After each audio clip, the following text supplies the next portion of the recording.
Foram avisados aí da gravação? Beleza. Pessoal, bom dia. Obrigado por estarem por aqui. Nossa primeira meta de leitura. Já soube de algumas pessoas que passaram da meta. Fico muito feliz porque deu vontade de ler, né? E a ideia é essa. Ler o mínimo ali, se conseguir avançar, melhor ainda. Estava conversando com o pessoal, chegou mais cedo. Sábado que vem, vou ver se abro lá o grupo e a gente troca uma ideia para ver se vale a pena a gente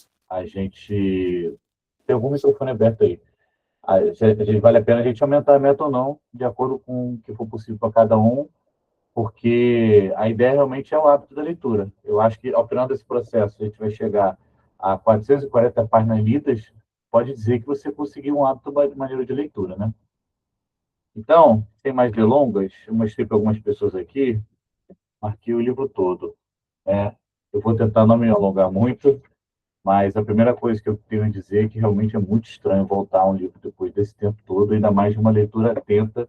Eu tenho que decifrar o que eu botei aqui, o que as vozes da minha cabeça queriam que eu dissesse na época, mas vamos tentar. Tem duas coisas que eu queria falar, eu não tenho um caderninho, eu pedi o caderninho, mas são duas coisas mais simples. Um é o seguinte, eu queria só trazer um complemento, achei, um complemento do que eu falei lá na primeira aula sobre aquela coisa do panóptico e tal. Eu esqueci de falar sobre a teoria de poder do Foucault. Opa, mais uma entrada aqui. Bem-vindo, Otávio.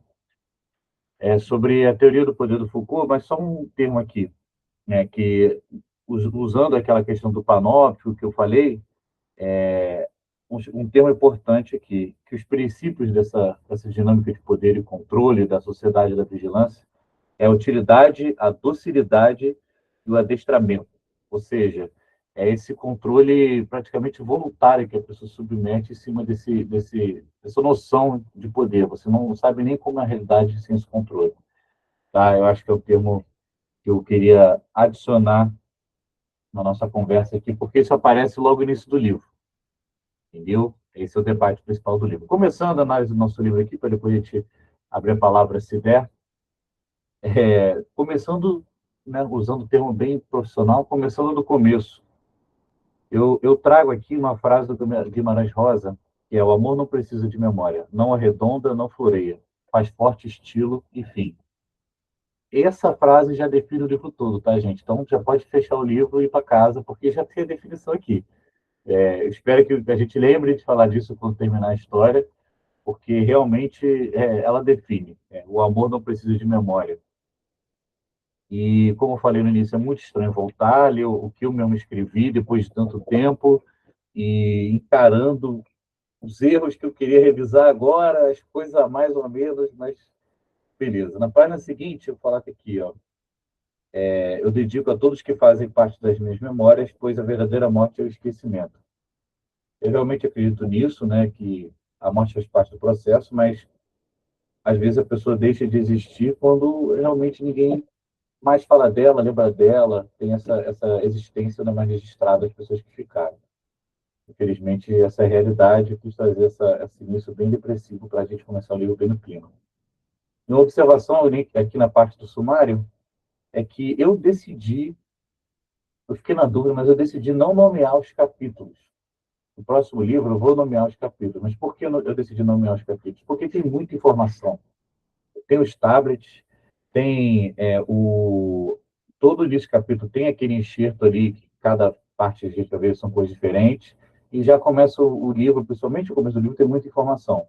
E dá título ainda aos capítulos, eu quis deixar algo mais clean, mais arrumadinho ali. Bem, tem essa página da abertura aqui, né? Parte 1, a fábrica, e já tem uma primeira informação, que eu coloco aqui: per ardua ad astra. No latim, através das adversidades até as estrelas, né? Tem uma metáfora muito forte aí para a nossa própria vida, né? A gente poder atingir as estrelas não é fácil, você tem que realmente penar, você tem que realmente lutar, infelizmente esse é o nosso mundo. É uma frase tirada, isso veio de vários lugares, mas eu conheci através da Força Aérea do Reino Unido.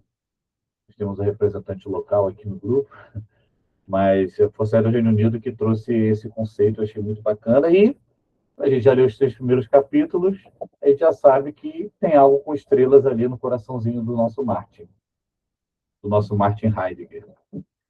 Bem, aí eu introduzo aqui, né, já com uma imagem do tablet, porque é importante introduzir um pouco, dar uma colocada no mundo onde a história vai passar. Poderia começar diretamente com a primeira cena, eu acho que eu não deixaria de trazer o clima para as pessoas, mas quando eu trago o tablet, eu já trago uma informação com viés de Argos. Eu já começo mostrando para o leitor, apesar de ser uma informação importante para o leitor, eu já estou trazendo algo um pouco enviesado, já estou trazendo algo editado do nosso mundo. Mas a pessoa vai perceber isso ao longo do tempo. E a primeira frase, eu dei essa palavra aqui, mas a primeira frase eu gosto dela, porque eu falo: como é sabido, os cidadãos de Argos têm à sua disposição todos os conhecimentos sobre como foi a vida na superfície através de seus tablets individuais. Eu odeio essa palavra sabido. Mas é legal porque eu estou dizendo para você, todo mundo já sabe isso, então você tem que saber. E eu já falo, os conhecimentos como foi a vida na superfície.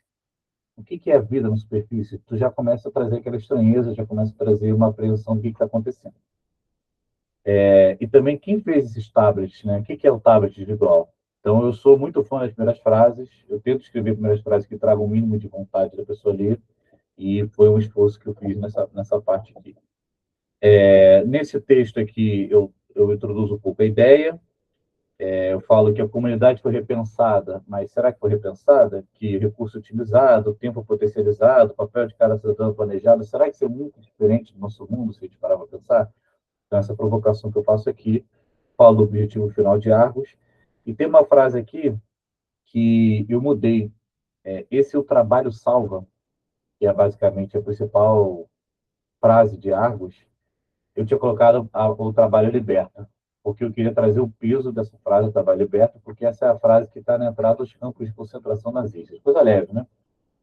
Mas exatamente por conta desse conceito de ser muito direto nesse peso, que um dos meus leitores de beta falou assim: cara, será que não é melhor amaciar um pouco essa frase? Porque senão você vai direcionar demais para esse conceito e às vezes você quer trazer uma repressão, mas uma impressão diferente. Então, trabalho salvo, eu acho que ficou melhor para essa ideia. Bem, a partir de agora, né, capítulo 1, todo nesse capítulo tem aquele textinho. E nessa primeira parte é sobre as diretrizes de Argos. Não sei se vocês repararam, mas a forma que essas diretrizes são escritas, né, ela conversa diretamente com a nossa Constituição. Que bacana. Então, no artigo 5º da Constituição, a gente fala: todos são iguais perante a lei, sem distinção de qualquer natureza, garantido-se aos brasileiros e estrangeiros residentes no país a inviolabilidade do direito à vida, liberdade, igualdade, segurança e propriedade. Beleza, mas para o nosso conceito aqui, para Argos não funciona. Então, o que se garante? A inviolabilidade do direito ao trabalho, à disciplina, à moradia, aos nutrientes básicos e oxigênio. Então, eu trouxe da Constituição, dessa forma de enxergar os direitos, trazendo para uma distorção reprimida para dentro da realidade. Eu acho, eu acho que funcionou bem porque eu já tinha uma fonte primária, que é a própria lei, e fui transformando isso nessa lei mais repressiva, né, de armas. Bem, aí efetivamente a gente começa no texto, né? Tá o Martin no elevador. Eu quero voltar nesse começo, no final do livro com vocês, porque eu já digo, esse primeiro capítulo entrega a história toda de novo. Desculpa, mas é isso. Estou dando spoiler da história inteira aqui. Espero que vocês percebam. Eu trago uma descrição meio apática aqui da vida dos trabalhadores, das sensações do Martin. Eu associo muito esse início a uma segunda-feira. A segunda-feira, você olhar seu reflexo na janela do ônibus de forma apática, a tristeza que dá, indo trabalhar. Né? Infelizmente, a gente tem que trabalhar no trabalho. Então, eu quis trazer essa imagem do Martin, já trazendo um elevador ruidoso, muita gente. Quis aclimatar o máximo possível nas primeiras cenas para você entender a realidade do Martin, porque não é um livro com tanta ação no começo, mas não deixa de ser ação em conflito, né? Nem que seja um conflito pessoal. Tem um parágrafo aqui tem no início aqui que eu falo da massa de cidadãos foi deixando a inércia para trafegar pelo longo corredor abobadado de paredes, chão e teto de aço. Basicamente, acabei de começar a compor a nossa capa do livro. Esse início desse séquito laboral, como eu escrevo em algum momento aqui, o nosso séquito laboral chegando, é o início da história, a massa de cidadãos. Então, eu já gosto de apontar essa parte aqui. De onde veio o número 1050? De onde vieram os números ali? São números da minha realidade. Na Marinha eu tive muitos números, tem número aí que foi endereço meu também, tem número que foi final de telefone. Eu fui pegando números que eu tenho algum tipo de associação para colocar, mas 1050 foi o meu primeiro número na Marinha, então eu quis trazer esse conceito de repressão, não quer dizer, né? Muita coisa, que quem sabe, mas eu quis, não adianta, a gente escreve um pouco sobre o que a gente sabe. Então eu trouxe esses números como referência para mim mesmo. E eu quis introduzir o personagem, Martin, trazendo a visão dele completamente configurada para esse poder, ao mesmo tempo as faíscas da personalidade dele. Então, já no começo eu falo aqui que, exceto pelo teto mais próximo do céu, havia um céu por ali, e ele sim atraiu o olhar, quem sabe um dia ele interrompe. Então, começo a contar que tem algo ali com o céu. Eu falo os protetores, que estão ali para a manutenção da segurança de Argos e não dos cidadãos, então mais um artefato para a gente entender aquela realidade de repressão que tem ali. Eu falo que até os olhares eram cinza, então eu gosto de trazer essa coisa meio sinestésica para localizar as pessoas. E termino, não foi de propósito, mas eu posso dizer por aí que foi de propósito, né? Mas na diagramação, acaba a primeira parte, as duas primeiras páginas aqui, ele chegando na fábrica de memórias. Então, a introdução desse capítulo acabou, a gente começa agora a parte para ação. Eu exponho um contexto, né? Existe um argumento, uma técnica, uma forma de se escrever que eles falam que é o show don't tell, né? Você ficar mostrando as coisas e não ficar contando as coisas. No cinema isso é regra, você não pode ver um personagem parado falando eu estou me sentindo muito reprimido. Isso aí brocha qualquer filme que você assistir, mas na literatura isso cabe, não é uma regra assim tão forte, mas quanto mais você puder introduzir informações, apresentar informações com movimento, com algo acontecendo, isso é interessante. Então, quando eu coloco o Martin na fila Fábrica de Memórias Editores, eu estou dizendo que ele é editor sem dizer. Depois eu falo que ele é editor, mas esse conceito aparece ao longo do acontecimento. E ele fala com o 1022 Marcel.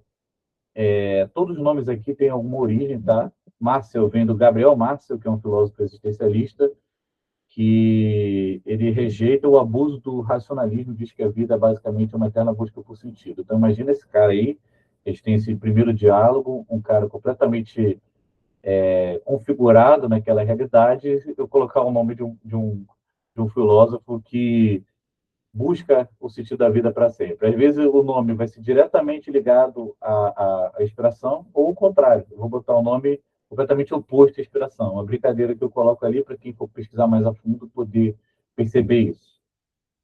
E o entusiasmo dele é meio inconveniente. E a primeira linha de diálogo do livro, eu acho que é interessante ter algo ou sobre o mundo ou sobre o conflito. E ele fala aqui: grande dia, mais um dia salvando as memórias, o meu último, se Argos quiser. Se Argos quiser, é uma expressão recorrente, fala muito sobre a realidade deles. A gente fala se Deus quiser. Então, fala se Argos quiser, fala muito sobre o poder de Argos sobre as pessoas. 1050, ele não chama pelo nome, então você começa a perceber que as pessoas se chamam só pelo número. Fala que é o último dia dele.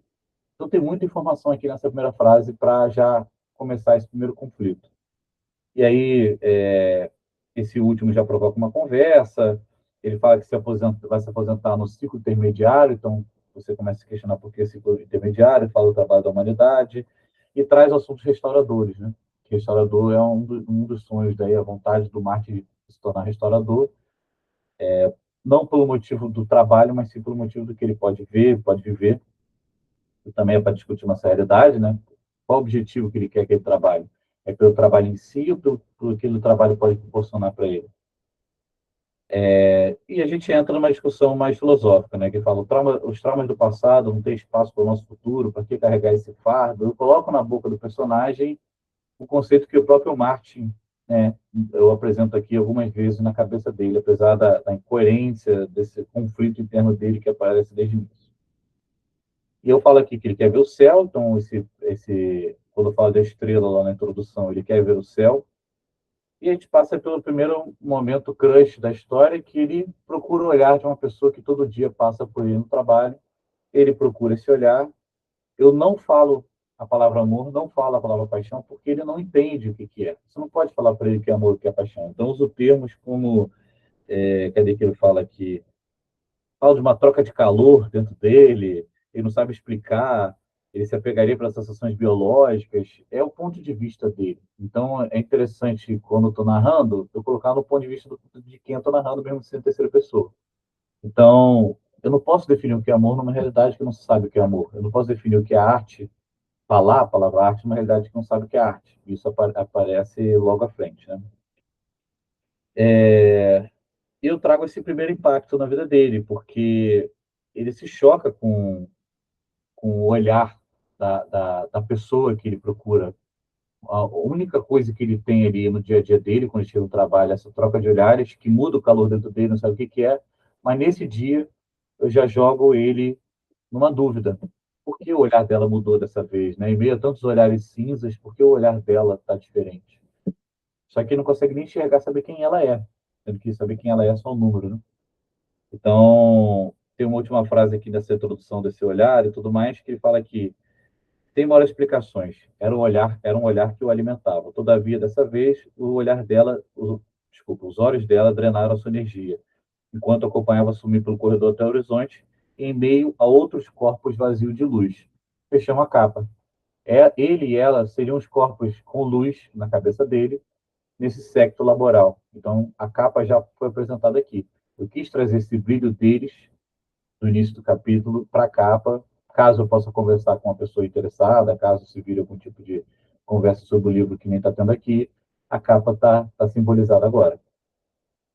E aí ele vai para a tela analógica, de vez em quando eu vou colocar uma, uma coisa desse mundo que eu quis botar, que as coisas são muito mecânicas, enferrujadas, barulhentas, tela amarelada, é uma coisa bem, né, usada, ao passo que a gente está falando de uma tecnologia muito refinada que é editar a memória. Então, até esse estado das coisas revela muito sobre o futuro da história.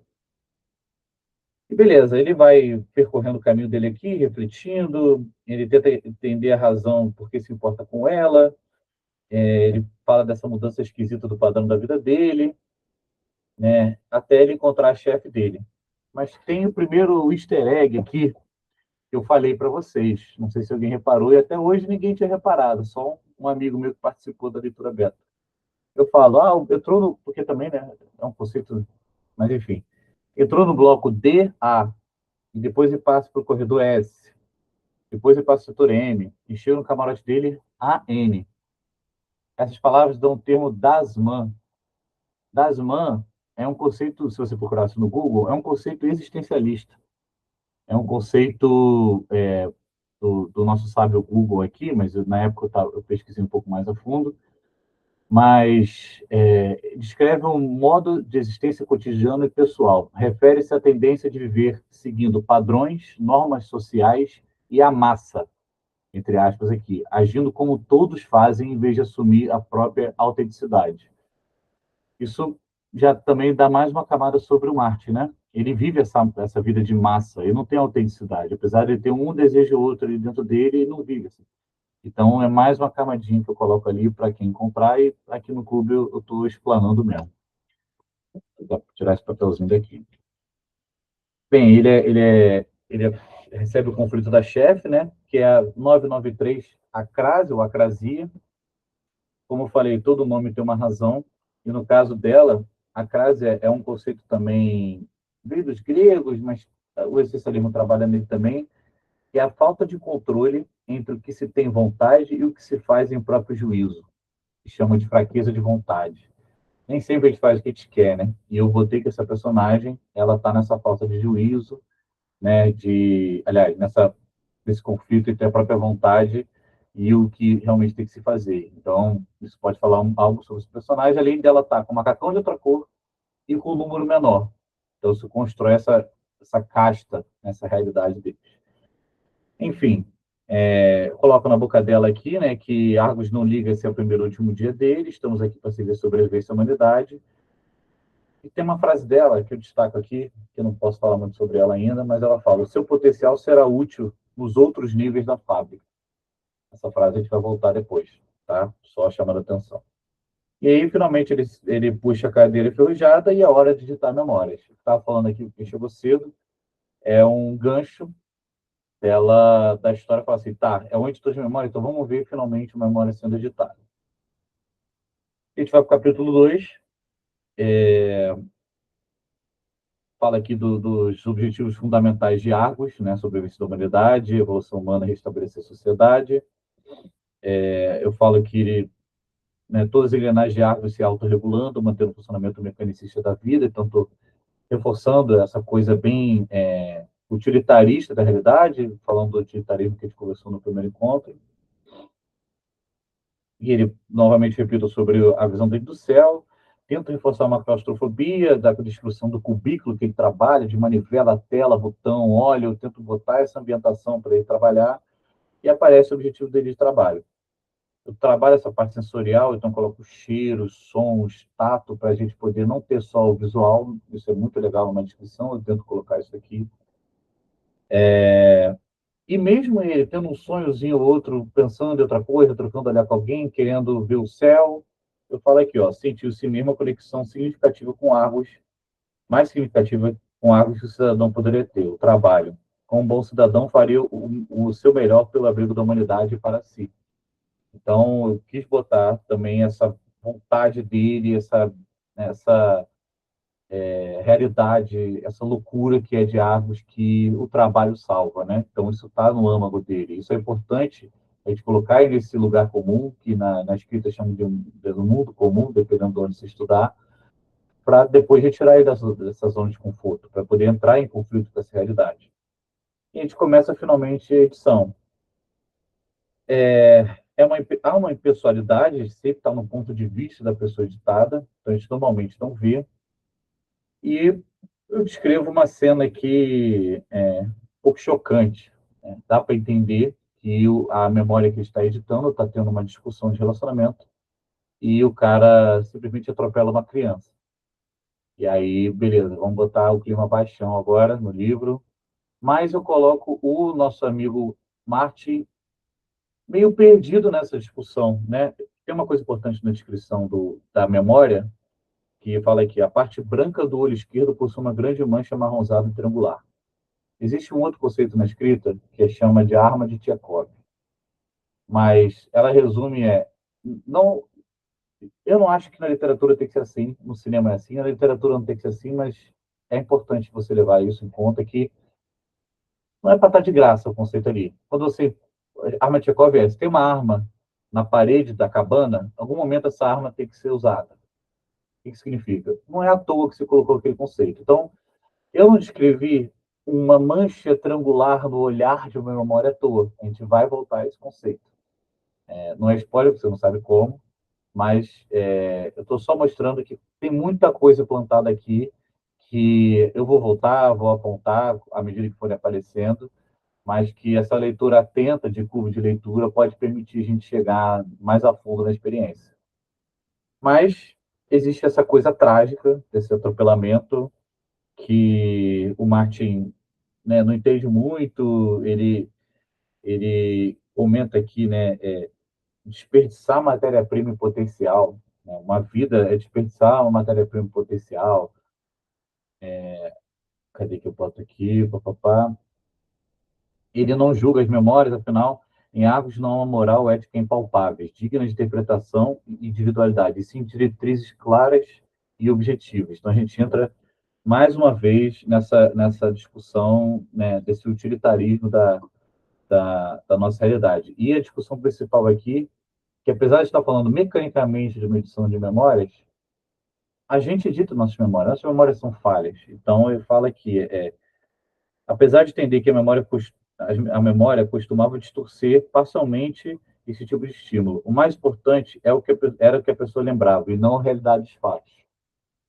E ele estranha aqui, em determinado momento, o conceito de uma criança. O ser atropelado é uma criança, ele não sabe o que significa uma criança, o que conceito é uma criança. Muito estranho isso com o mundo dele, né?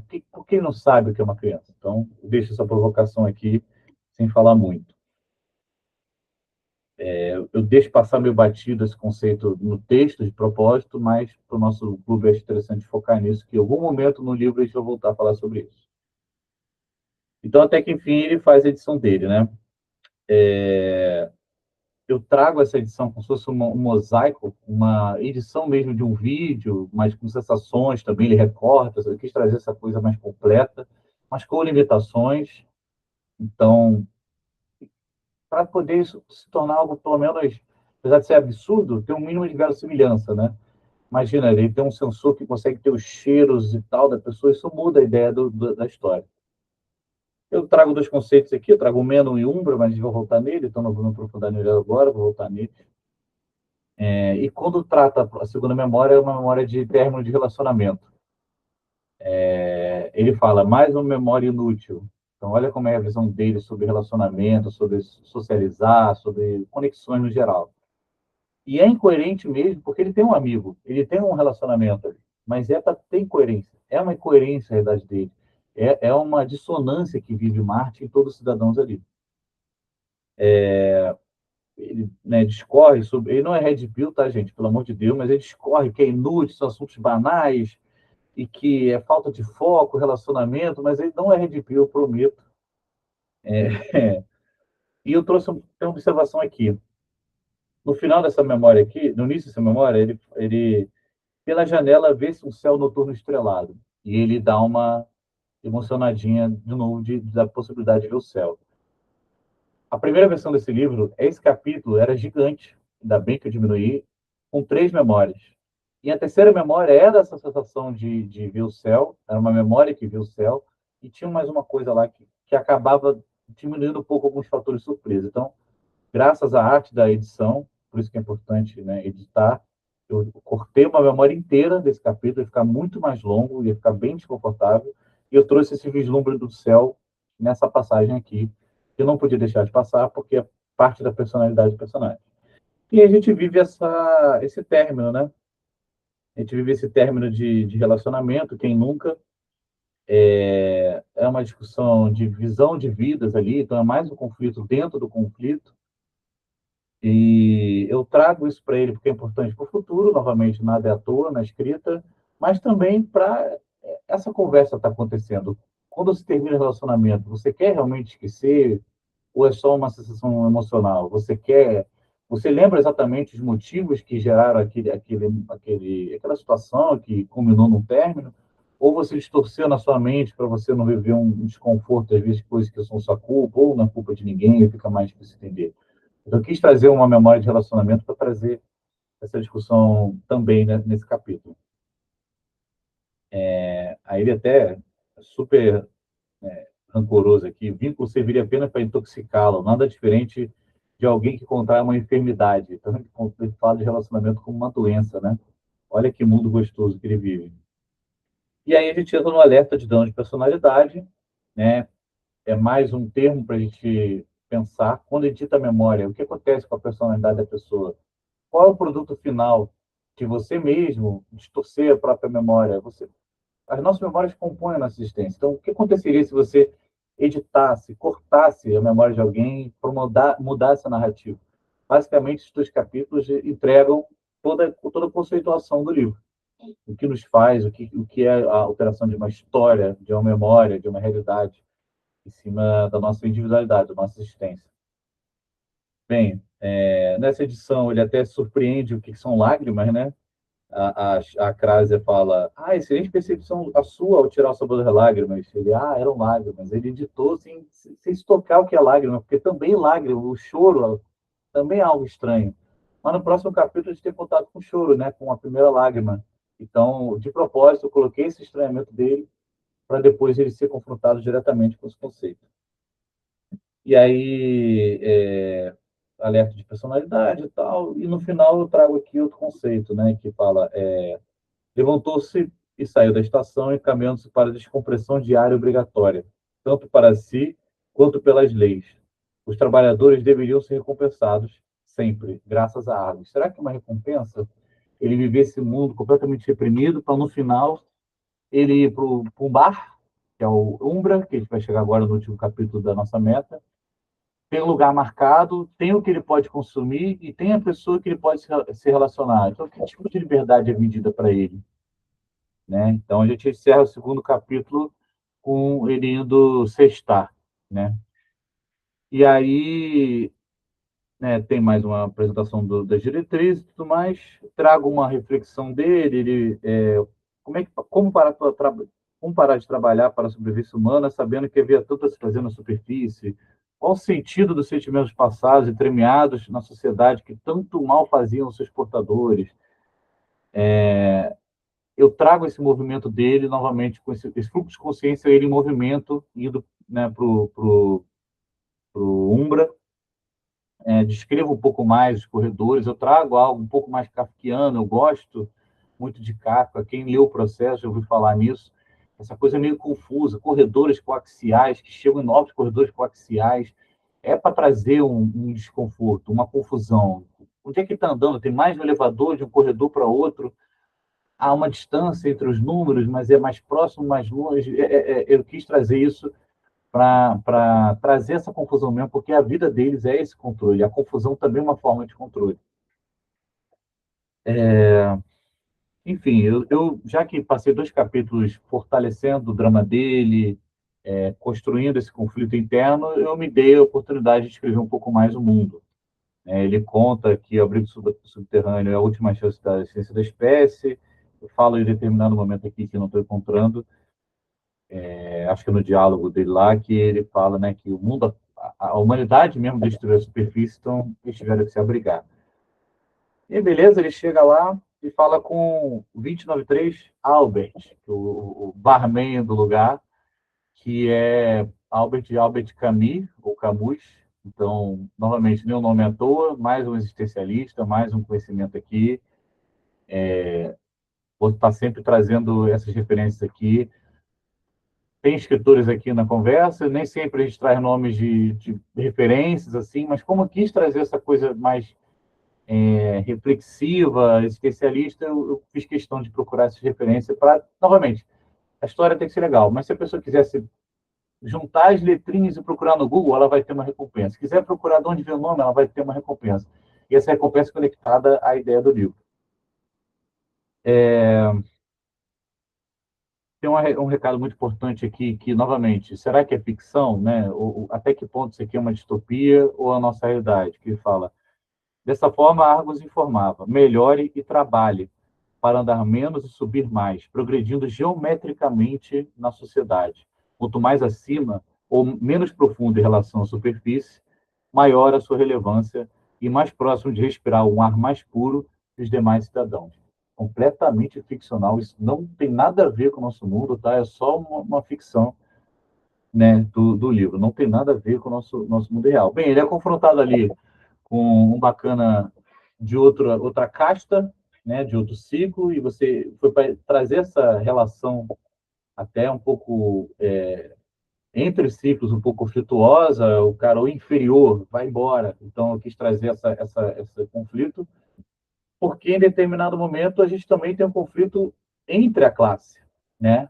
Então, apesar de ter essa diferença entre a classe dos intermediários, que tem menos números, quem tem 4 números ali, ele é 1.050. No diálogo com Agostini, ela fala que o número dele é muito bonzinho, ele não conhece o mundo real. Então, dentro da própria classe ali, há uma diferenciação, um conflito, uma numeração, uma estratificação.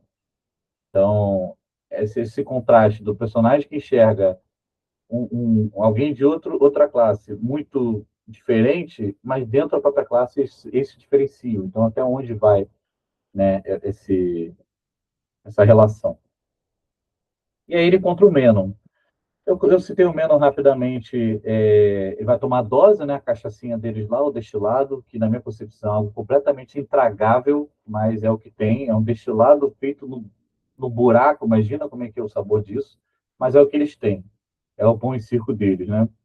E eu trago o Menon 1111 também, foi o número meu da Marinha, mas ele é baseado num personagem de diálogo de Platão, que a ideia do Platão, que as reminiscências, que é um conceito que em um momento já falou sobre isso, que os reminiscências são conhecimentos de vidas passadas, e em cima das perguntas, da provocação, da dialética, qualquer um poderia resgatar o conhecimento do mundo inteiro. Então, o conhecimento estaria num éter que você consegue alcançar pelo questionamento.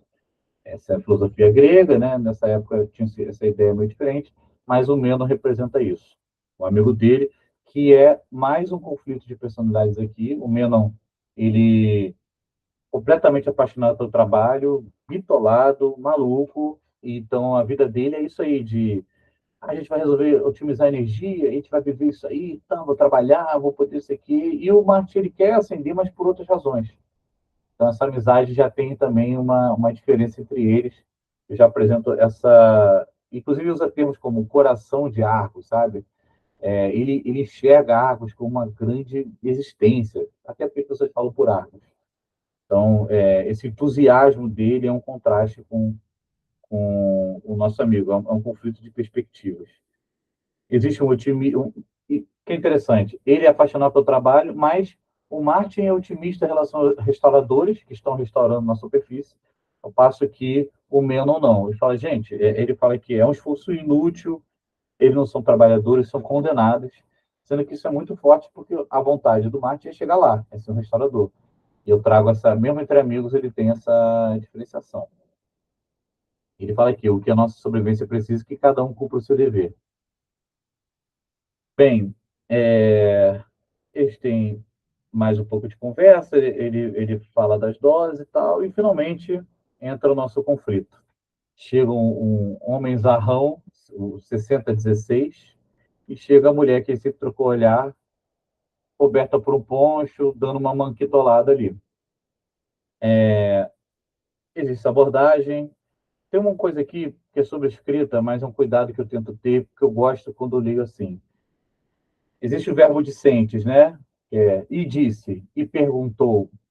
Nem sempre a gente precisa colocar isso para iniciar o diálogo, isso dá uma agilidade. Então, quando eu falo aqui, a voz grave e arranhada de 6016 tirou daquele milésimo de segundo de contemplação, ponto, e já vem o diálogo, traga um mínimo de agilidade, um mínimo de... Não tem uma quebra do dissente ali, e aí a gente chega com essa encarada, finalmente, do Martin com as duas pessoas que ele observava de longe, não sabia quem eram. Só que há uma quebra de expectativa, né?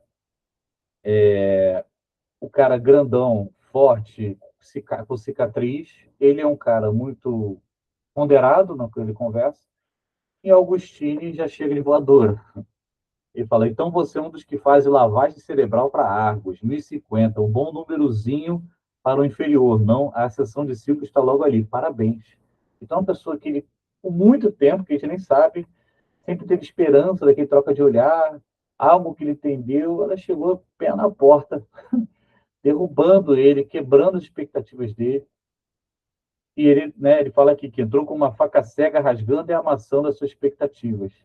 Então, mais um conflito na cabeça do Martin.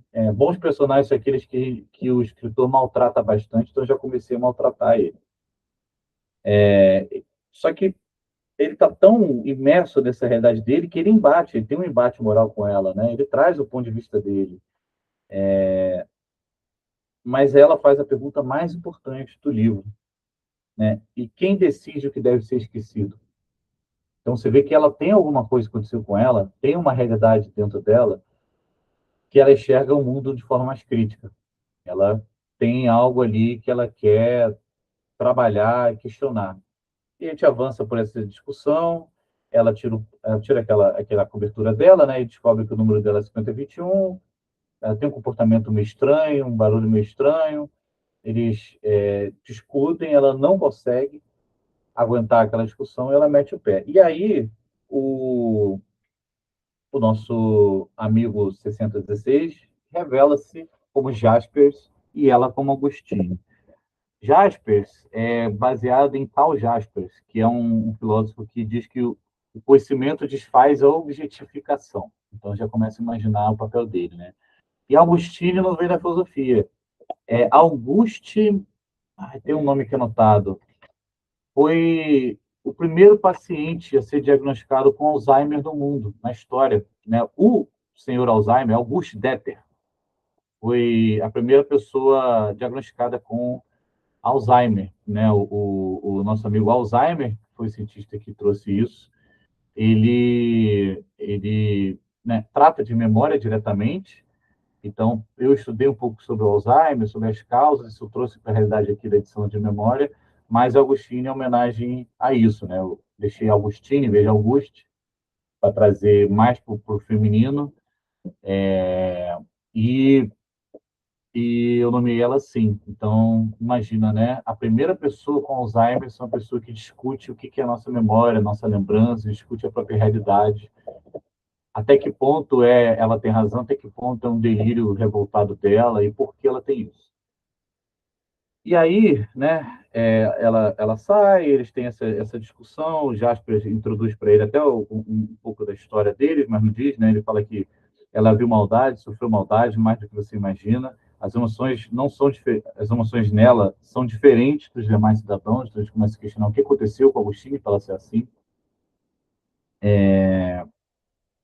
Enfim, então, em determinado momento, ele fica questionando, mas ele resolve lá fora conversar com ela. Ela está naquele momento meio emocionada da discussão, né? O amigo dela disse que ele pensou que depois de tanto tempo vendo o olhar de Marte, ela encontraria alguém que a compreenderia. Então, se ela decepcionou ele decepcionou ela. E ele vai lá fora confrontar, eles têm essa conversa, né, bem, né, forte no quesito de conflito, porque ela pergunta como é que você consegue se contentar com isso aqui? A vida não pode ser isso. Provavelmente, tudo que enxergamos, nem mesmo a realidade em si. Umbra é sombra, né? Escuridão em latim.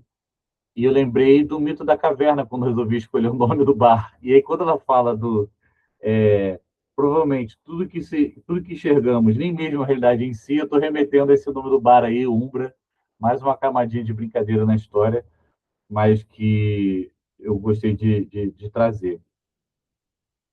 E ele fala que percebo pelas memórias como é custoso encarar a verdade das coisas, como é difícil entender a natureza caótica e cruel da realidade, mas ela é o que ela é. Não podemos escapar. Então a gente tem uma pessoa com contentamento, uma pessoa questionando a realidade, e ela traz essa discussão a ponto de falar: foi construído exatamente por quem? Não percebe que pode existir vida além dessas placas de metal? Eu sinto a vida fluindo dessas soldas, encaixes, parafusos, as vibrações que vêm das veias de metal de Argos. A gente vai voltar nisso aí em algum momento. Então ela toca nele. Você vê que até agora ninguém encostou em ninguém. A Crásia pegou ele pelo macacão, mas ninguém encostou em ninguém. E ele sente esse choque, ainda mais dessa pessoa que tem algum tipo de conexão que ele não sabe explicar. E fala, o contato com ela foi elétrico, pedia mais pele, mais proximidade, mais magnetismo. Algum pedaço de Marte queria que ela se aproximasse mais dela. Tivesse algum momento proibido por Argos. Ele sente essa vibração da parede, mas não sabe se dentro de si. Mas a primeira ideia, a primeira conexão real entre eles, ela chora. Então, ele estranhou a lágrima no capítulo, ele vê uma lágrima tímida vindo dela. Então, ele não entendia o significado, mas ele foi confrontado pelo significado na memória que ele ditou. E agora ele está vendo uma pessoa que não sabe a conexão que ele tem, não sabe o que está sentindo, não sabe de onde vem aquela revolta dela, saindo uma lágrima também. Então, sempre essa construção, né? Tem algo lá atrás que remete algo à frente para essa narrativa trazer essas sensações. E aí culmina, né? Que fala que. Então, assim, foi confrontado. O que ele vai fazer? A gente pode chamar de recusa do chamado para quem estuda escrita, porque ele fala que essa conexão era uma droga perigosíssima que poderia fatiar o seu futuro sem dó nem piedade. O que ele vai abrir mão? Dessa conexão com ela ou com o futuro que ele deseja, as estrelas que ele quer ver, a ascensão de carreira que ele quer para subir de ciclos para poder ver as estrelas? E aí ele recusa, ele fala: você é perigosa. O que você ganha com isso? E aí, né, essa contato visual é pesadíssimo, né? Eu fiquei muito feliz quando reencontrei essa descrição aqui, que ele fala: vinha alguma forma de reconhecimento primitivo, como se aqueles olhos sempre tivessem feito parte da realidade dele, e ela responde só com uma palavra: existência. E a gente fecha o capítulo aqui com o Jasper não só chamando ela pelo nome, mas chamando pelo apelido, Tini. Então, se traz uma conexão mais profunda do que esse mundo permite, ou permitiria. E eles vão embora com o espaço ecoando. A gente fecha aqui, falei pra caramba, me desculpa, mas esses primeiros capítulos são muito densos. A partir daí, quem já avançou um pouco, vai perceber que um pouco menos de conceitos são apresentados, mas se perceberem quantas coisas eu alertei aqui que a gente vai ver depois, né? Eu tentei não transformar esses primeiros capítulos em um despejamento de informações aqui, um caminhão de informações. Tentei deixar fluido com os acontecimentos, introduzir até memórias para trazer esses conceitos. Não tem criança, não vê estrela e tudo mais, mas eu acho que esse início de capítulo aí, apesar de mais denso, apesar de exigir um pouco mais de trabalho aqui, eu acho que a partir dos próximos eu vou rabiscar menos o meu livro e a gente vai poder discutir um pouco mais. Era só isso tudo que eu tinha a falar, desculpa por prolongamento da minha fala. E agora, quem quiser conversar, discutir, criticar, palavra aberta. Vou abrir aqui, deixar aberta aqui a caixa de diálogo também, se aparecer alguma coisa. Podemos falar.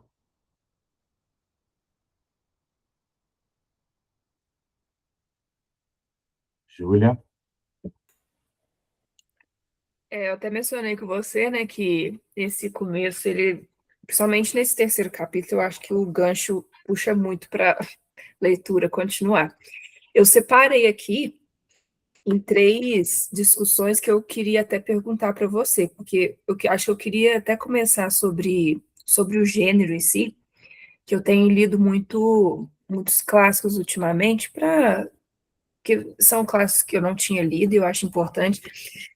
E eu estou ficando aterrorizada, porque eu estou vendo que livros escritos em 1900 bolinha, 1800 bolinha, os problemas, o fundamento dos problemas são os mesmos que a gente tem hoje. Então, emocionalmente, socialmente, a gente não tem evoluído como sociedade. Isso entra muito na questão do gênero da distopia e da ficção científica, né, que sempre foi uma crítica direta, uma crítica mais por distorcer essa perfeição, acho que foi sempre uma crítica mais direta. E eu achei interessante porque você seguiu bem essa questão do.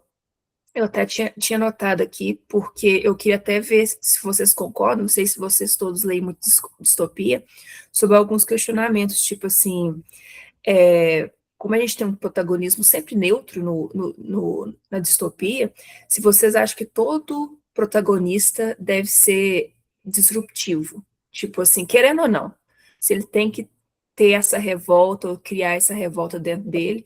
E eu queria perguntar para o Guilherme diretamente como você escolheu quem que seria a pessoa, no caso Martin, que ia badalar esse sistema aí.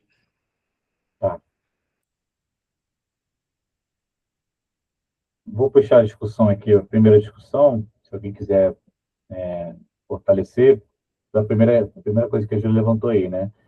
Elis Regina fala que ainda somos os mesmos que os nossos pais. A realidade pode mudar, pode ter mais. Até acho que foi no lançamento, eu falei, hoje em dia a gente tem coisas mais brilhantezinhas, coisas que voam, computadorzinho, mas no final os conflitos humanos são sempre os mesmos, as dinâmicas de poder são sempre os mesmos. A gente não muda, apesar disso. A gente traz, às vezes, um verniz de severidade, de refinamento e tal, mas é só dar merda e ver que as pessoas não são as mesmas. Todos aqui viveram a pandemia. As pessoas empilharam papel higiênico no carrinho do mercado, saíram correndo para juntar 50 litros de água dentro de casa. As pessoas tentaram bypassar a vacina dos outros. Então, assim, que isso é diferente de uma crise econômica lá na Bolsa de Nova York antes da Segunda Guerra? O que é diferente isso da queda do Império Romano, quando você lê que todo mundo saiu fugindo, carregando ouro, riqueza, e os próprios moradores de Roma começaram a pilhar os próprios romanos passaram a pilhar Roma, passaram a criar revoltas dentro, deteriorar. O que é muito diferente? Só muda os artifícios, muda a tecnologia, mas somos os mesmos. Então, a distopia traz essas discussões, né, e elas são sempre muito atuais, porque, infelizmente, nada mudou. As dinâmicas de poder mudaram, a vontade de controle, A separação social, a repressão ainda é a mesma. Às vezes é mais sofisticada, é mais bonitinha, é melhor ali nisso, é pior nisso. Então, a minha escolha de gênero também é porque eu queria falar sobre isso. Vou falar do protagonista depois, queria saber se o pessoal pode contribuir aí. Só abrir o microfone ou escrever, porque é isso, Júlio. Infelizmente, eu sou pessimista pra caramba nesse quesito. Então, eu não vou trazer nenhuma palavra de esperança, não. Se você lendo o livro, vocês vão perceber.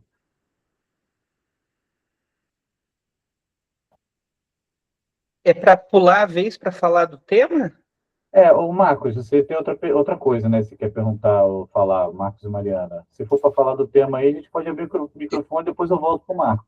Inclusive, o Marcos e Mariana podem falar sobre o tema aí. Assim, Guilherme, bom dia mais uma vez. Assim, eu gostaria de falar, assim, sem querer também tomar muito tempo, aí, primeiro, assim, fazer um comentário. Assim, nós, como escritores, né, nós aprendemos muito aquela questão de que o conflito deriva do choque entre o desejo e a necessidade.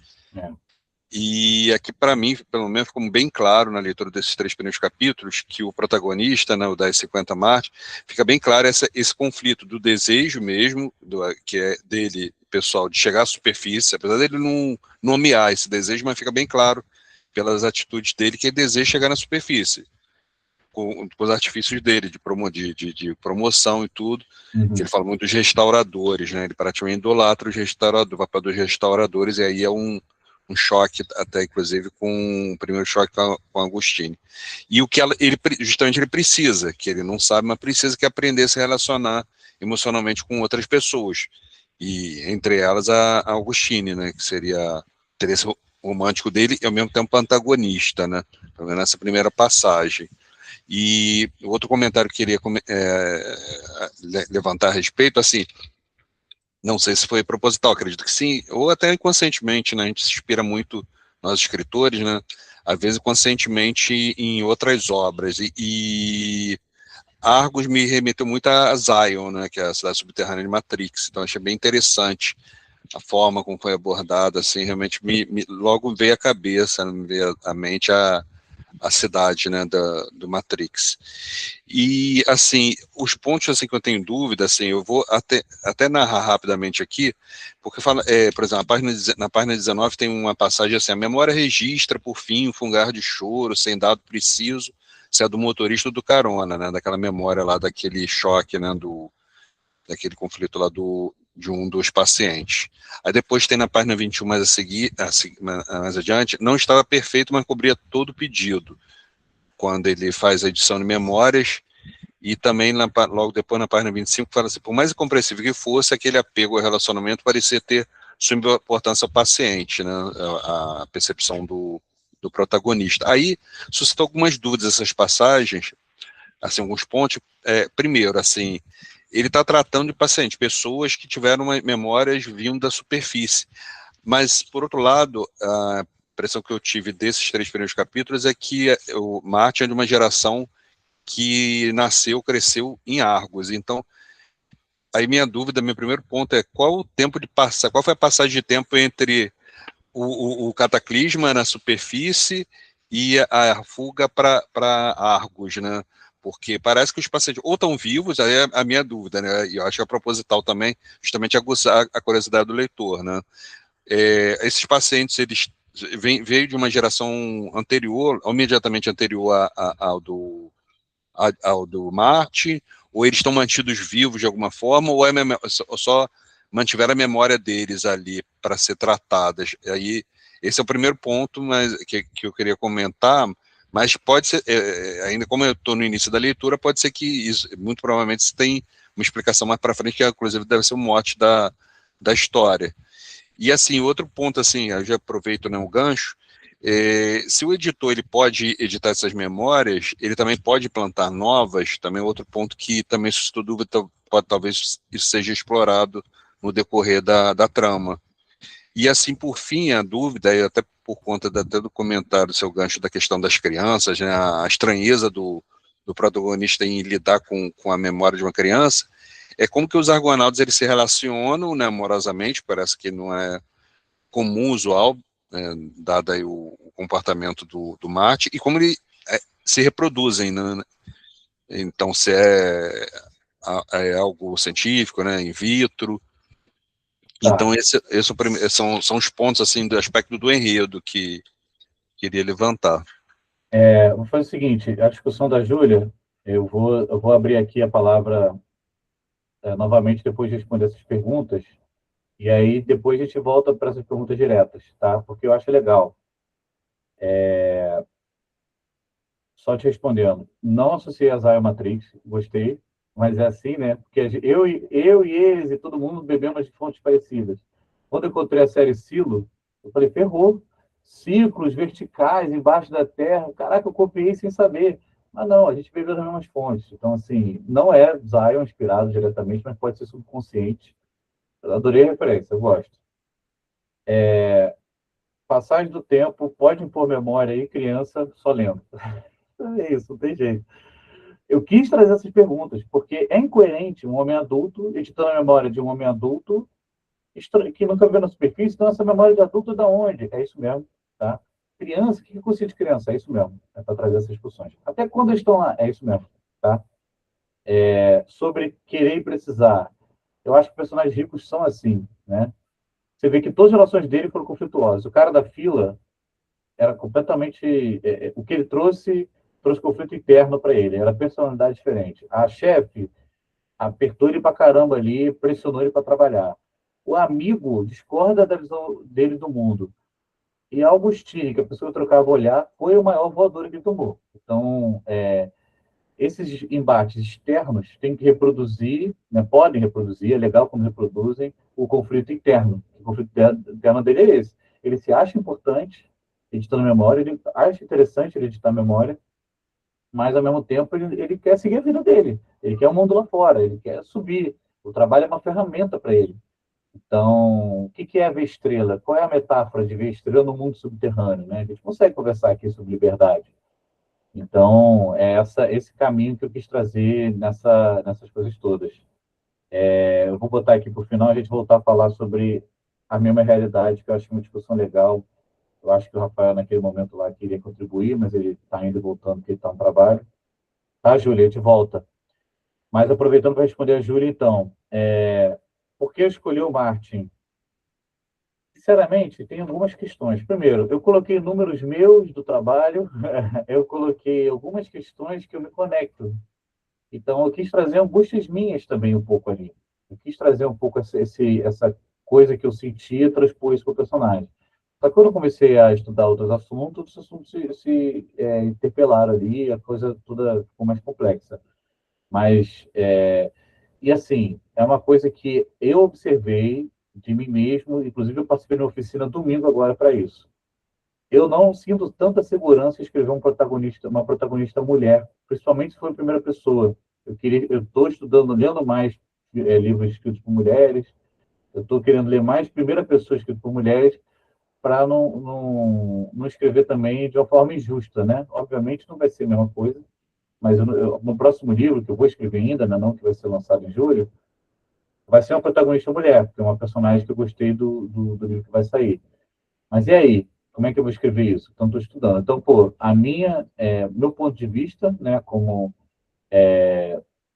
pessoa individual, como indivíduo, somando com essa questão da escrita e, infelizmente, as distopias mais famosas, né, não quer dizer que são as melhores, são George Orwell, Aldous Huxley,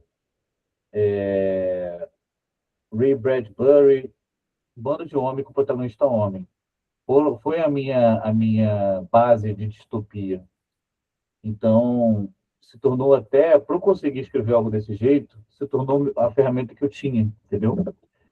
Mas, desde essa época, eu estou monitorando as minhas leituras para sempre ter metade de livros escritos por mulheres, metade escritos por homens. Inclusive, esse ano eu vou ter que correr atrás. Eu comecei lendo calhamaços de homens, então vou ter que correr mais. E a escrita também, como era algo que eu tinha que falar sobre mim, talvez algumas coisas que aparecem em Agostinho, inclusive, coisas que acontecem com Agostinho na história, aparecem ali, mas são conflitos que eu, como homem, não conseguiria entender tão bem. Pelo menos até eu conseguir estudar melhor, falar melhor sobre isso.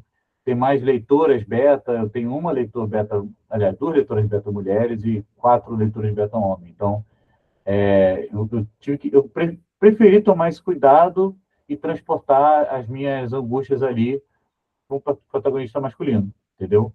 Mas a ideia é sair disso aí depois, até porque senão toda distopia protagonizada por homens vai ser mais do mesmo. Próximas mãozinhas aí, para a gente voltar depois à discussão do... E se quiser, quem entrar na chamada aí, trazer o que a Júlia falou também sobre a mesma realidade, apesar de serem coisa do passado, a gente pode emendar uma coisa na outra também. Mariana? Bom dia. Primeiramente, desculpar que eu não vou abrir a câmera, porque além de eu ser tímida, é a minha primeira experiência com o Clube do Livro, então vai me ajudar a, né, expressar melhor. Então, a gente conversa muito sobre vários assuntos, né, aqui em casa, eu e o Guilherme, e ele trouxe muitos conceitos de filosofia e também outros livros que ele se baseou, e lendo aqui o Condenação da Memória, me fez refletir um pouco sobre o lado que eu estudo, né? Recentemente eu me formei em arquitetura e urbanismo, e aí me remeteu a um conceito muito forte em urbanismo, que é de uma jornalista norte-americana, né? Norte, porque todos nós somos americanos, mas e ela se baseia no conceito de olhos da cidade. E como a Júlia falou, é um livro de 1961, mas hoje em dia ele é muito utilizado ainda para os projetos de urbanismo, porque qual é o conceito dos olhos da cidade? O conceito dos olhos da cidade é que ela diz que as cidades elas têm que ter movimentação de pessoas, não só transeuntes, né? Ela diz que os usos têm que ser misto, tipo habitação e serviço junto, com lojas de vitrines abertas para que as pessoas dentro das lojas observem as pessoas da rua e as pessoas da rua observem as pessoas da loja e as pessoas da rua se observem de modo que essa vitalidade, que é um conceito também do urbanismo, a vitalidade da rua traga essa sensação de segurança. E aí eu trouxe aqui umas passagens do livro que me fizeram refletir um pouco, por exemplo, na página 17, em relação a isso. Ele fala assim: descarregando milhares de trabalhadores em deslocamento débil e unidirecional para a labuta. Querendo ou não, hoje em dia nas ruas é isso. Um fluxo de pessoas andando, muitas vezes, apesar de ter esse conceito de olhos da cidade, será que os nossos olhos estão voltados para a cidade e para os outros? Porque hoje em dia, ou a gente está muito absorto assim nos nossos próprios pensamentos, nos nossos próprios problemas, que todo mundo tem muitos problemas, ou então focado no celular, que também, né, comeu a maioria dos cérebros aí, que a gente fica vidrado na tela do celular e acaba não tendo atenção ao que está ao nosso redor. Ou então, devido à violência crescente que a gente tem visto, às vezes a gente vê alguma coisa de errado acontecendo na rua, um roubo, um furto, e às vezes a gente sente medo de agir, porque a gente tem medo de que a violência se volte contra a gente. E aí eu grifei também outra frase que fala sobre isso aqui do livro, que é da página 38. Qual razão a humanidade era tão permissiva com o que lhe fazia mal? Aí eu fico refletindo, será que a gente é permissivo quando vê coisas erradas na rua porque a gente realmente não se importa com o próximo ou porque a gente tem medo que esse mal se volte contra a gente?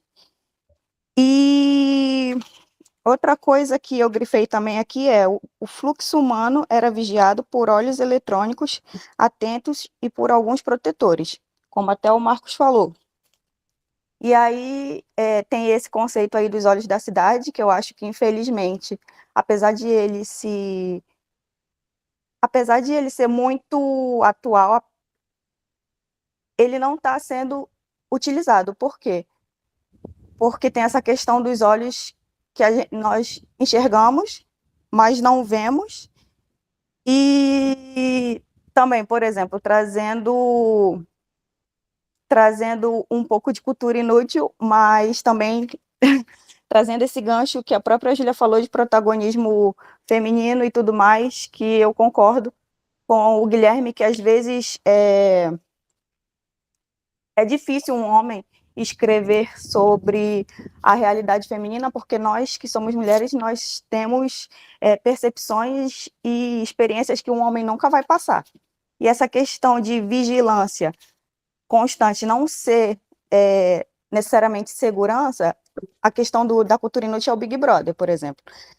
Recentemente teve um caso na casa mais vigiada do Brasil, em que um homem se sentiu no direito de agarrar uma mulher e forçá-la a um beijo não consentido.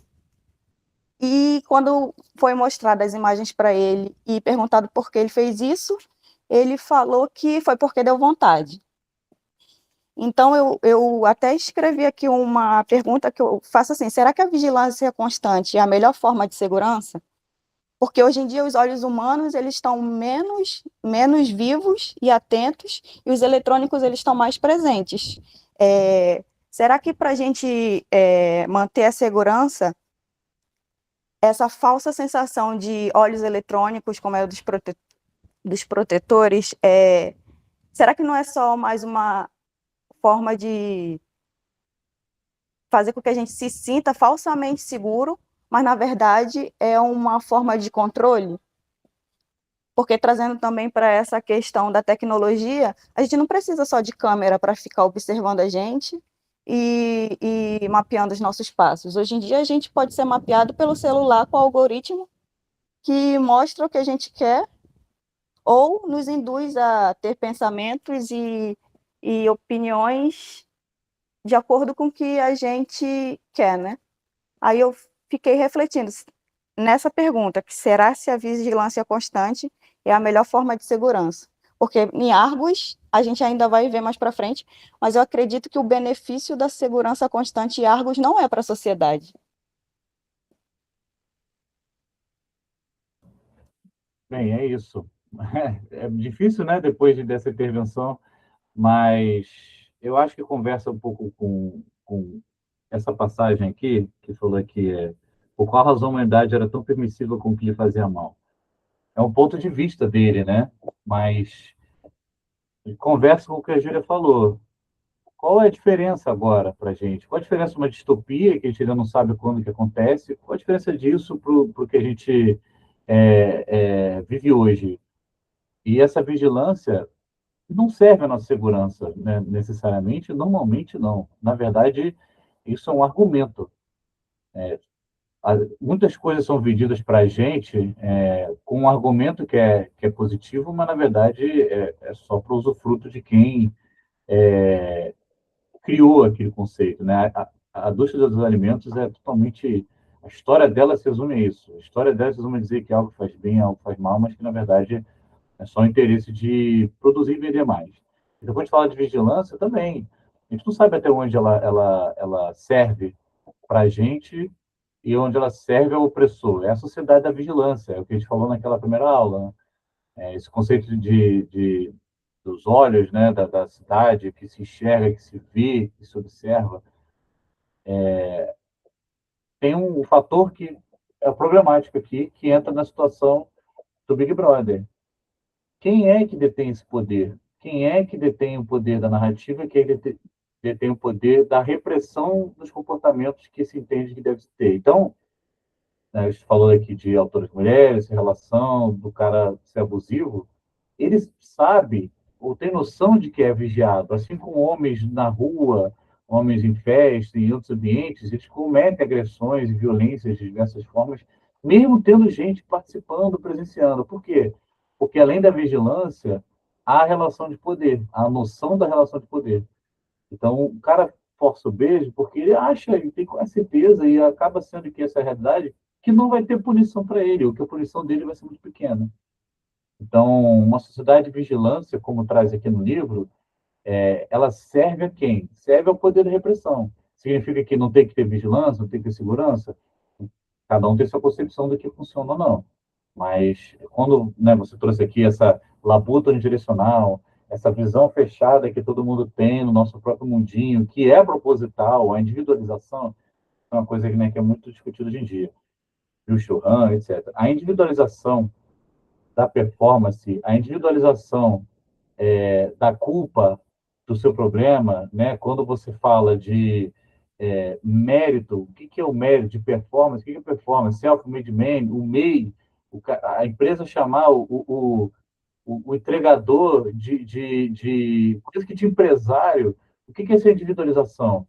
É você descarta essa relação do outro. E quando o problema é individualizado, quando a pessoa entende que a culpa é dela, que ela está ferrada, não existe organização, concentração, união para combater, às vezes, o que está falando aqui.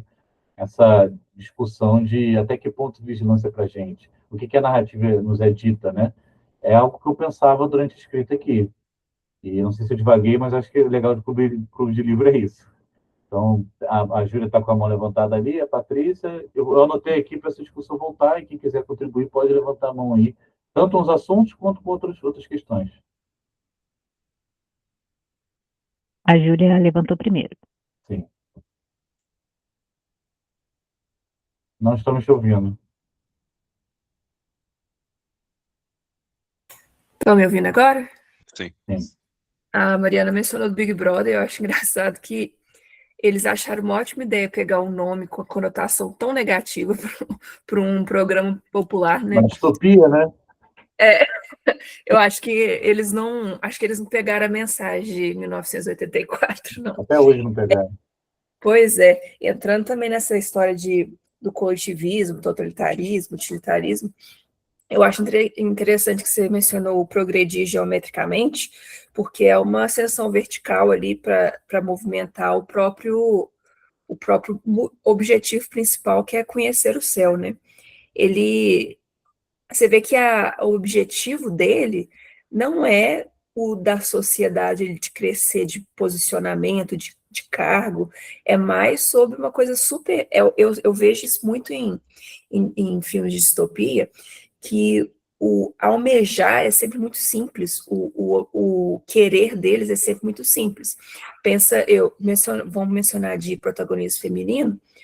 A Katniss queria ficar quietinha no canto dela em Jogos Vorazes, ela só queria ficar quieta no canto dela. E é uma motivação tão simples, mas que quebra essa sequência, por exemplo, vai falar de criação de personagem, quebra a coesão, e é muito importante quebrar a coesão, porque a gente não é coeso. Então, aquela personagem que é uma personagem forte, mas ainda assim que é uma coisa super simples, que é só ficar quieta no canto dela. Mas sempre a história sempre resgata isso e fala assim, não, mas você tem que se envolver, né? E esse almejar o simples eu acho interessante, porque dentro de um protagonismo neutro, pragmático, impessoal, a hora que você mencionou ele queria mais pele, ele só queria conexão, e conexão é um objetivo tão básico, tão simples, mas é tão poderoso, né? Dentro, não só da distopia, mas no geral, que é aí que entra aquela situação que eu mencionei dos clássicos, de sempre, você vê que no final dos conflitos desses livros, a gente só quer, é isso, né? É uma motivação simples, mas não deixa de ser poderosa. É, por aí mesmo.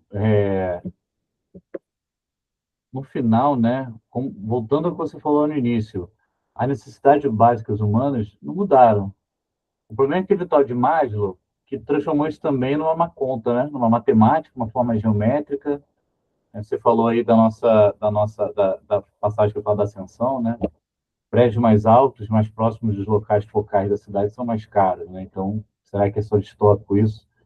Mas no final, as relações são sempre. Até tem uma brincadeira, como é que é? O pessoal fala que toda história é sobre morte ou amor, sendo que a morte é o fim do amor, então toda história é sobre amor no final, né? E essa necessidade básica sempre vão aparecer nas boas histórias. Se Você pode assistir o épico, ler o épico, Senhor dos Anéis, batalha, anel, poder. É sobre amizade, é sobre esperança, é sobre coisas que todo mundo sempre quis. A gente volta para o mesmo tema. A gente volta para o... Por que todas as histórias falam a mesma coisa? Porque todas as histórias, as boas histórias, pelo menos, falam sobre o ser humano. Né? Por que Dostoiévski me toca até hoje? Por que Clarice Lispector nos toca até hoje? Eu vi aqui no chat aqui, a Mariana falou da Lily Bay. Por que Lily Bay me toca? Porque são relações humanas. Existem individualidades, existem coisas diferentes sobre nossas relações individuais e o que é a realidade de cada um, onde cada um nasceu, se é mulher ou homem. Mas, no final, as relações são isso aí. As boas histórias são sobre seres humanos. Patrícia? Oi, bom dia, pessoal. Eu anotei aqui algumas coisas para tentar falar de uma maneira organizada e sem tomar muito tempo. Então, eu acho que, falando em linha com o que a Júlia falou no início, né, o passado repete o presente, né? Então, quer aprender sobre o futuro, vamos olhar para o passado para ver o que a gente pode fazer, né, de melhor. Mas acontece que a gente não faz, né? Estamos aí em guerra e por aí vai. E pelo que eu tenho entendido do livro, pelo que eu começo a capturar do livro, essa vigilância é mais que uma dissuasão, né? Talvez nem tenham pessoas ali 24 horas observando tudo, mas causa aquele sentimento de estamos sendo observados, precisamos nos comportar, né? E eu também compartilho dos questionamentos do Marcos, quando ele comenta, né, sobre uma percepção de que as pessoas ali têm, pelo menos foi isso que eu capturei, Marcos, da sua fala. Me corrija aí se eu estiver falando alguma besteira. E as pessoas têm experiências diferentes com o passado. Então, me parece que tem pessoas de idades diferentes, com experiências diferentes com o mundo exterior, e que até me faz pensar, e aí, claro, né, é o que me motiva a continuar lendo o livro, e o próprio Martin não está formatado. A memória dele não está formatada, né? Porque começa. Pô, tem gente que dirigia, que atropelava criança do lado de fora e ele não sabe nem o que é uma criança, então como é que está a timeline das coisas ali. E por último, eu queria te perguntar, perguntando ao escritor, se você conhece o livro, o filme Brilho Eterno de uma Mente Sem Lembranças, e se ele foi uma referência para esse livro. Tá aberto o microfone? Tá. Vigilância real ou não? Vai descobrir. Infelizmente, que bom que essas perguntas estão aparecendo e eu me preocupei em escrever sobre isso, porque significa que eu consegui plantar as perguntas. Que bom, muito legal. E também sobre essa questão das memórias. É meio incoerente. Um homem adulto editando a memória de outro homem adulto, mas ele não sabe o que é criança, o que está acontecendo? É para trazer esse desconforto mesmo. Tá? A gente vai ter essas respostas. E a última pergunta, Patrícia? Do E Memória. Do filme? porque foi um filme que eu vi quando eu era jovem e tocou bastante. Ele é de 2004, eu até googlei aqui agora para referenciar. E interessante que aí, pela sua cara, eu acho que você conhece o filme, não sei se foi uma referência, mas a protagonista do filme também termina com Tine, que é Clementine.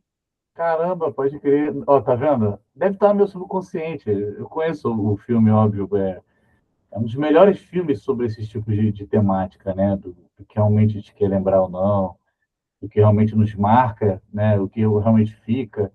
O termo que eu falei por alto aqui, que é do Menon, que é reminiscência, é um termo tão forte que da filosofia ele foi para a neurociência, foi para a filosofia moderna, a gente vai para a psicologia, a gente vai encontrar esse termo reminiscência no livro, porque é sobre se a memória não é exata, o que ela trouxe para a gente, o que ela transformou a gente, o que ela nos fez.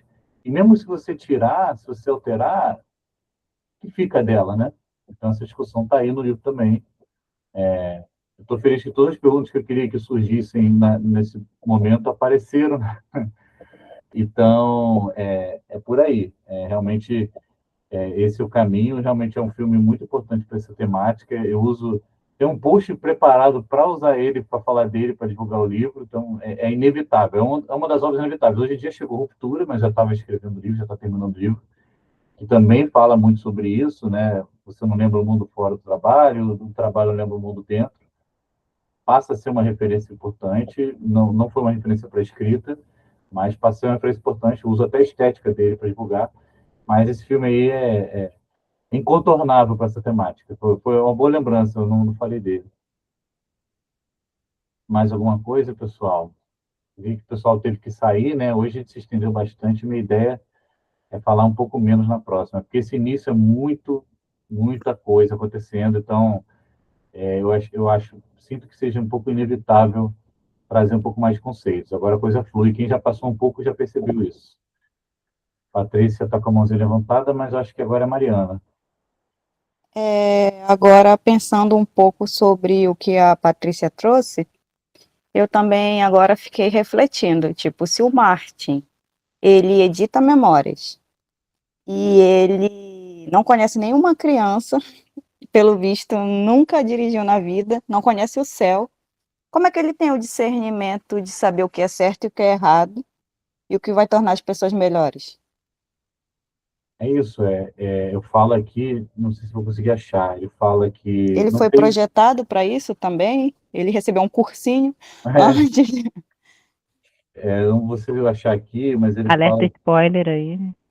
Ele fala que, olha, deveria ajudar aquele homem a viver melhor no refúgio, sem esse trauma para atormentá-lo. E não julgar, afinal, em Argos não há moral ou ética impalpáveis, dignas de interpretação e individualidade, mas sim diretrizes claras e objetivas, voltadas para a sobrevivência e o futuro humano. Então, são diretrizes, né? Ele tem diretrizes. Eu Quando eu sei, falo... mas eu fico assim, como é que ele sabe o que é moral? Mas essa é a discussão. Se você entrar nesse campo, acabou, porque na filosofia perguntam de onde veio a moral? Veio da influência das pessoas, veio da sociedade, veio do nosso nascimento. Então, a moralidade agora aqui é puramente utilitária. O que é útil ali? Na concepção do trabalho dele, do que ele foi formatado a viver, e às vezes quando eu trago... Como é que ele viu estrelar? Ele lembra, tem uma memória de fogueira que ele viu. Eu sempre tento trazer que de outras memórias ele foi aprendendo um pouco também, né? Esse é o trabalho dele. Então, a diretriz é apagar tal coisa, mudar tal coisa, é o que ele vai cumprir, porque é uma sociedade utilitária. Então, no momento que a moral da sociedade utilitária, se as pessoas são ferramentas, o comportamento dele passa a ser esse, ele passa a enxergar as coisas utilitariamente. Então, a memória da pessoa é ruim ter memórias ruins, por quê? Porque ela vai ficar mal, vai ficar triste, porque é inútil. É inútil para a sobrevivência da humanidade. Então, ele vai fazer essa edição por causa disso. Isso vem das próprias diretrizes de Argos. As diretrizes estão no tablet, é falado ali que o comportamento é direcionado pelas diretrizes. O que a gente acessa aqui são apenas alguns trechos. Eu escrevi muito mais que isso das diretrizes, mas não coloquei no livro. Na primeira página do tablet, eu já comento isso, que a vida... cadê o termo aqui? Em um determinado momento aqui, eu falo que tudo é planejado, o melhor desempenho da humanidade, tudo sabe esse papel nas estruturas, tudo melhor alocados. E antes eu falo aqui, né? Todos os conhecimentos através de seus tablets. E no registro do tablet que trata sobre a realidade humana, há o verbete tal. E à medida que a gente for tendo contato com os tablets, a gente vai ver que a única fonte de conhecimento deles, que é a fonte que no próximo capítulo ele vai acessar, e ela aparece ao longo da história para o leitor também, é a realidade dele. Então, o que aquele mundo quer que ele entenda, que ele tenha de moral e tenha de ética, é o que ele se comporta, entendeu? Então, tanto vem do treinamento, quanto do ambiente, quanto do conhecimento direto. Porque toda vez que eu mostrar diretrizes, tablets e tal, é a realidade dele falando como o mundo é, e não necessariamente como o nosso mundo é. Isso acaba formando a pessoa. Acaba olhando para uma criança e falando assim, nossa, que desperdício de vitalidade aqui, sabe? Ele não olha com a sensação de amor de uma criança que a gente tem. Rafael? Eu peço desculpa aí pelas minhas saídas, né? Estou aqui como eu tinha falado para o Guilherme, estou aqui no trabalho. Então, se eu for redundante com alguma outra questão levantada ou pergunta, eu peço desculpa. Vocês já passaram, né, por essa questão. Primeiro, eu achei bem fluido, né? Enquanto leitura, eu não foi aquela coisa maçante, foi uma leitura gostosa de fazer, foi aquela leitura que prendeu. Eu li rápido, né? Li bem rápido o texto, porque ele não. Pelo menos para mim, a minha velocidade de leitura ela é compatível com o quão agradável é a leitura. Quando a leitura é agradável, eu leio mais rápido. Quando ela não prende tanto, ela vai mais lenta, né? Até porque a minha atenção ela acaba se deslocando com muito mais facilidade para outras coisas, interrompendo brevemente a leitura com frequência. Eu tenho dificuldade também de visualizar, né? O que eu acho muito bacana, né? Eu não gosto muito de livro com capa, com a cara do personagem, sabe? Claro que a gente tem que fazer uma descrição física em algum momento, mas não tão detalhada, algo que abra o espaço para que cada leitor, ele faz a sua história diferente, né? Ele é autor também de um outro tipo de história que cria na cabeça, né? As suas coisas, né? Mas especificamente eu estou comentando isso porque eu tenho um pouco de dificuldade de visualizar, e tive um pouco de dificuldade de visualizar o mecanismo que o Martin utilizava ali, né? Eu fiquei pensando manivela, né? Eu fiquei tentando como é que é o negócio, ele está numa cápsula.